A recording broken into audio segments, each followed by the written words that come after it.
जय हिंद दोस्तों, स्वागत है आपका हमारे YouTube channel BN Singh classes में। कल हमने माउंटबेटन योजना बताया था, माउंटबेटन योजना। उसके बाद आज हम लोग बात करेंगे इंडियन इंडिपेंडेंस एक्ट 1947। ठीक है, भारतीय स्वतंत्रता अधिनियम 1947 के बारे में बात करेंगे। देखिए, जो अंतरिम गवर्नमेंट जो बनाने की बात की गई थी, जिसके अंतर्गत जवाहरलाल नेहरू को जो वायसराय थे वो इनवाइट किए थे और बोले थे कि आप सरकार का वो फॉर्म कीजिए, गवर्नमेंट फॉर्म कीजिए। लेकिन मुस्लिम लीग के न मानने से मुस्लिम लीग ने गवर्नमेंट बनाने से, यानी कि अंतरिम सरकार बनाने की बात को नहीं मानी। इसके बाद जो माउंटबेटन थे, उन्होंने अपना प्लान जो था वो दोनों पार्टीज़ को, जो मेन पार्टी थी, दोनों को बताया। जो थी उस समय के जो भी लीडर्स थे, सबको अपना जो प्लान था माउंटबेटन प्लान वो उन्होंने बताया और उस प्लान पे दोनों लोग अग्री हो गए। यानी कि जो आपकी कांग्रेस थी और जो आपकी मुस्लिम लीग थी, दोनों लोग जो थे वो माउंटबेटन प्लान पे अग्री हो गए। माउंटबेटन प्लान पे जब अग्री हो गए तो ब्रिटिश पार्लियामेंट ने एक्ट पास किया, इंडियन इंडिपेंडेंस एक्ट। और इस एक्ट के अंतर्गत दो देश बन गए, यानी कि भारत का विभाजन करके दो डोमिनियन स्टेट्स का निर्माण किया गया, भारत और पाकिस्तान। ठीक है, तो आज इस वीडियो में हम लोग देखेंगे मेनली जो 1947 इंडियन इंडिपेंडेंस एक्ट है, उसके अंतर्गत आपके कौन कौन से प्रावधान है, क्या क्या इसके अंतर्गत थी, उसके बारे में हम लोग बात करेंगे। सबसे पहला जो देखते हैं, सबसे पहला था दो डोमिनियन स्टेट्स का निर्माण किया जाएगा। दो डोमिनियन स्टेट्स यानी कि दो संप्रभु राष्ट्र यानी कि दो सॉवरेन कंट्री का निर्माण किया जाएगा। दो सॉवरेन कंट्री, एक होगा आपका इंडिया और एक होगा आपका पाकिस्तान, इंडिया एंड पाकिस्तान। और 15 अगस्त 1947 को जो ब्रिटिश रूल है, जो आपका ब्रिटिश शासन है, ये खत्म हो जाएगा और उस दिन से दो संप्रभु राष्ट्र, दो डोमिनियन स्टेट्स का निर्माण हो जाएगा। दो अपने अपने अस्तित्व में आ जाएंगे, भारत और पाकिस्तान। और जो ब्रिटिश रूल है, जो ब्रिटिश शासन है, वो यहाँ से अब खत्म हो जाएगा, जो भी इनका। और ये दोनों कंट्री जो है आपस में स्वतंत्र हैं। ये आपस में कैसा रिलेशन रखना चाहते हैं, कॉमनवेल्थ के साथ इनका जो रिलेशंस होगा वो इनके ऊपर डिपेंड करेगा। ठीक है, अगला जो इसमें दिया गया था कि जो आपके वायसराय थे, जो मेनली जो कंट्री को गवर्न करते थे, वो वायसराय की जो पोस्ट थी वो ख़त्म कर दिया गया। वायसराय की जो पोस्ट थी इसको ख़त्म कर दिया गया और दोनों कंट्री के लिए गवर्नर जनरल के पद का सृजन किया गया, यानी कि नए पोस्ट का निर्माण किया गया। ये था आपका गवर्नर जनरल। और इसके अंतर्गत भारत के जो गवर्नर जनरल थे वो कंटिन्यू हुए, लॉर्ड माउंटबेटन। ठीक है, लॉर्ड माउंटबेटन ये भारत के गवर्नर जनरल लगातार, मतलब स्वतंत्रता होने के बाद भी ये भारत के गवर्नर जनरल रहे। और भारत के पहले इंडियन और लास्ट गवर्नर जनरल थे, first Indian and last governor general, वो थे आपके सी राजा गोपालाचारी।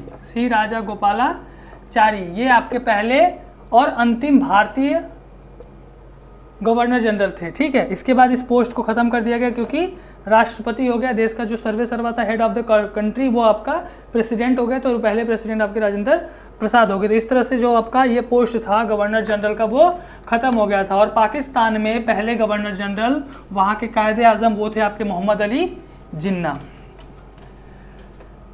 ठीक है, इसके अलावा ये कहा गया कि जो भी मतलब एक आपका जो संविधान सभा है, दो अलग अलग जो आपके देश हैं, दो अलग अलग जो नए डोमिनियन स्टेट्स निर्माण हुए, अपना संविधान खुद निर्माण करेंगे अपने कॉन्स्टिट्यूएंट असेंबली के द्वारा, अपने संविधान सभा के द्वारा। और ये संविधान सभा जो है वो पूरी तरह से अपना संविधान बनाने में स्वतंत्र है। किसी भी देश के किसी भी कंट्री के रूल्स या रेगुलेशंस को या किसी भी कंट्री के संविधान को ये अडॉप्ट कर सकता है, उसके रूल्स को, उसके नियमों को अडॉप्ट कर सकता है। इसके अंतर्गत ये भी कहा गया था, इस एक्ट के अंतर्गत ये भी कहा गया था कि भारत में या पाकिस्तान में जो भी ब्रिटिश रूल हैं, जो भी ब्रिटिश रूल हैं उसको लॉ के द्वारा, कानून के द्वारा उसे खत्म किया जा सकता है, खत्म भी किया जा सकता है। यहाँ तक भी कह दिया गया था कि दोनों संविधान सभा इंडियन इंडिपेंडेंस एक्ट, भारतीय स्वतंत्रता अधिनियम को भी निरस्त कर सकते हैं, खत्म कर सकते हैं। तो ये पूरा पावर इस एक्ट के जरिए भारत और पाकिस्तान की जो नया राष्ट्र निर्माण हुआ था दोनों को मिल गया था। ठीक है, इसके अलावा और हम लोग देखें तो स्वतंत्रता अधिनियम के निरस्त करने का भी अधिकार था। और जो आपके secretary of state, secretary of state for India, Bharat सचिव, इसको भी खत्म कर दिया गया, इसको भी, इस पोस्ट को भी खत्म कर दिया गया। ये आपका कैबिनेट का, जो ब्रिटिश पार्लियामेंट के कैबिनेट लेवल का मंत्री होता था, इसकी पोस्ट भी खत्म कर दी गई। और जो आपके प्रिंसली, अब जो प्रिंसली स्टेट थे, यानी कि जो जितने भी ब्रिटिश एरिया थे, जो भी ब्रिटिश गवर्नमेंट मतलब यानी कि कंट्रोल में थी, वो अपना उन सबको मिला के भारत और पाकिस्तान, जो आपके मुस्लिम बाहुल्य क्षेत्र थे वो आपके पाकिस्तान में चले गए, और मैक्सिमम जो आपका वो था वो आपका इंडिया बन गया। इसके अलावा आपके जो प्रिंसली स्टेट थे, प्रिंसली स्टेट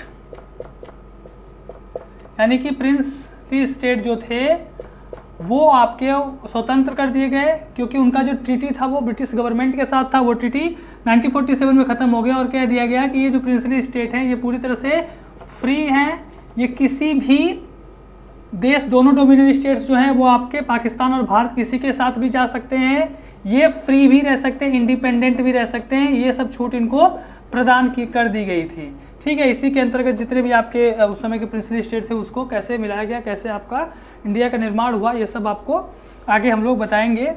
तो ये आपका ये सब प्रावधान इसमें दिए गए थे।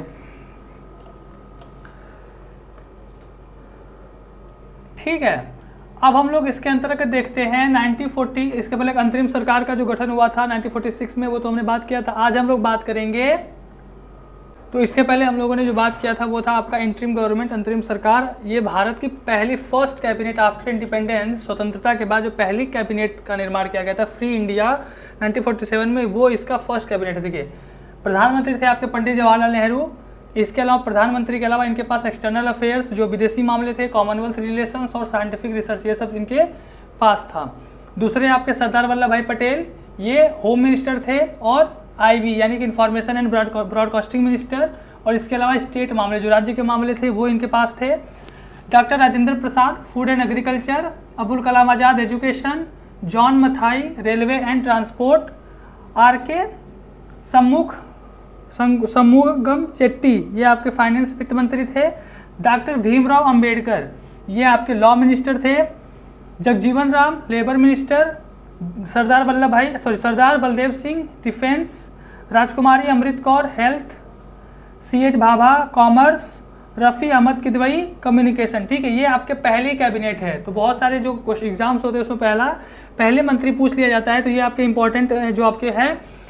इसके अलावा टोटल 14 मिनिस्टर थे, 14 लोग थे इस कैबिनेट में। 12 ये हैं, 2 और हैं आपके, वो हैं आपके डॉक्टर श्यामा प्रसाद मुखर्जी। ठीक है, श्यामा प्रसाद मुखर्जी, इनको मिला था industry and supply, industry and supply. और आपके लास्ट थे 14वें नंबर 14, वो थे आपके वी.एन. गाडगिल। ये थे आपके, इनको वर्क्स, माइंस